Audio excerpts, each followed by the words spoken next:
आप सभी को सर झुका करके प्रणाम। मैं जया भारत, जिला संत कबीर नगर से। आज एक बात बता दूं, आज संत रविदास जी की जयंती है और हमारे दलित पिछड़े आदिवासी समाज के थे। हम बहुत खुश हैं। हमको ने तो सबको पहले से बधाई दिया था।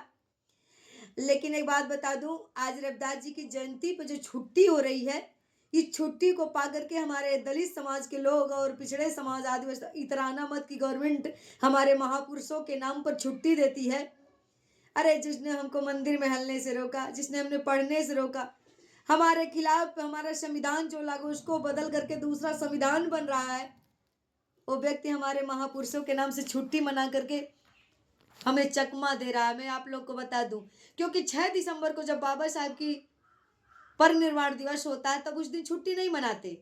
अब आज रविदास जयंती की क्यों छुट्टी मना रहे, क्या कारण है? मैं बता दूं इसका कारण, क्योंकि संत रविदास जी ने ज्ञान की गंगा बहाई, भक्ति की गंगा बहाई, और संत रविदास जी ने कहा था कि मन रहे चंगा तो कठवत में रहे गंगा। उनके कहने का मतलब ये था कि हमारा मन पवित्र है तो हमारे घर के कठौता में, हमारे घर के नल में, हमारे घर के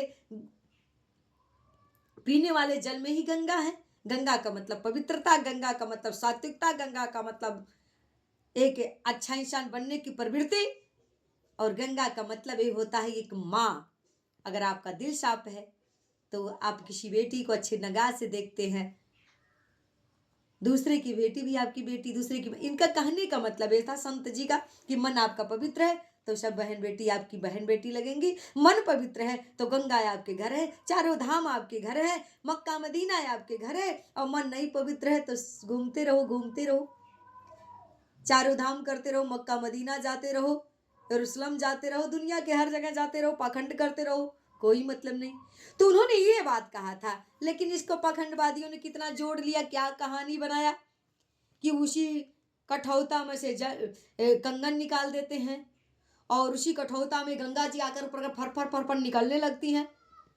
तो कहीं न कहीं संत रविदास जी को मैं मानती हूं, ये विज्ञान का चमत्कार हो सकता है, लेकिन इतना नहीं चमत्कार होगा कि जो कंगन गिरा है नदी में 100 कोस के दूरी में वो यहाँ आकर निकल जाए।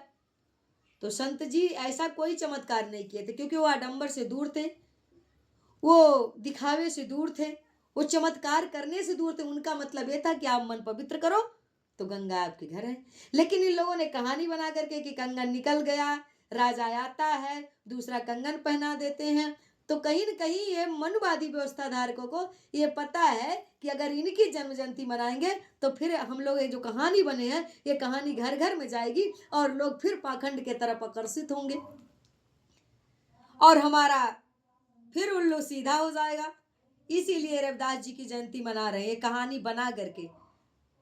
बाकी गंगा जी से ना वहां प्रकट हुई थी और ना कोई कठौती में से कंगन निकला था। वो संत थे, वो प्रवचन करते थे, वो महानायक थे कि मन पवित्र है, माँ बाप का सेवा करो, समाज का सेवा करो, दलित आदिवासी पिछड़े सभी को गले लगाओ, शिक्षा का प्रचार करो, वहीं पर सारा स्वर्ग है, वहीं जन्नत है। ये मतलब नहीं कि वहीं से कंगन निकाल दिए, ये मतलब नहीं कि वहीं से गंगा बहने लगी, धार आ गया वहां से फर फर फर फर निकल। ये सब गलत कहानी बनाया गया। लेकिन संत जी ने यही कहा था कि मन रहे चंगा तो कठवत में रहे गंगा। और इसका गलत कहानी बना करके कहीं कहीं पाखंड और चमत्कार के तरफ ले जा करके संत जी को बदनाम करके और भारतीय की कल्चर को, संस्कृत को जिस दिशा में ले जाना चाहते थे उसको हटा करके फिर मनवादियों के श्रेणी में खड़ा करके, इसीलिए रविदास जी की जयंती मनाते हैं। ये कहानी लोग हर जगह पंडालों में सुनाएंगे और कहीं नहीं के पाखंड का प्रवचन होगा और हमारा उल्लू सीधा होगा। तो मैं संत जी की इस रविदास जयंती पर बहुत बहुत बधाई देते हुए ये कहना चाहती हूँ, उनका यही सिद्धांत था, मन रहे चंगा तो कठवत में रहे गंगा। किसी कठवत में और किसी घर में गंगा जल जो आप पीते हैं वही आपका गंगा जल बन सकता है, जिसको पीते अगर दिल साफ है और ना साफ और ना कि प्रकट हो गई गंगा जी, ना कि वहां पर कंगन निकले, कोई कहानी नहीं है। कहानी हम भी जानते हैं और हम भी सुनाते हैं, लेकिन असलियत यह है कि आडंबर के तरफ ले जाने के लिए ये प्रेरणा रची गई, कहानी रची गई है। बाकी आप लोग कमेंट करके हमें बताएं जय भारत आपने सही कहा कि गलत कहा। तब तक आप सभी देशवासियों को जय हिंद, जय भारत, जय संत रविदास।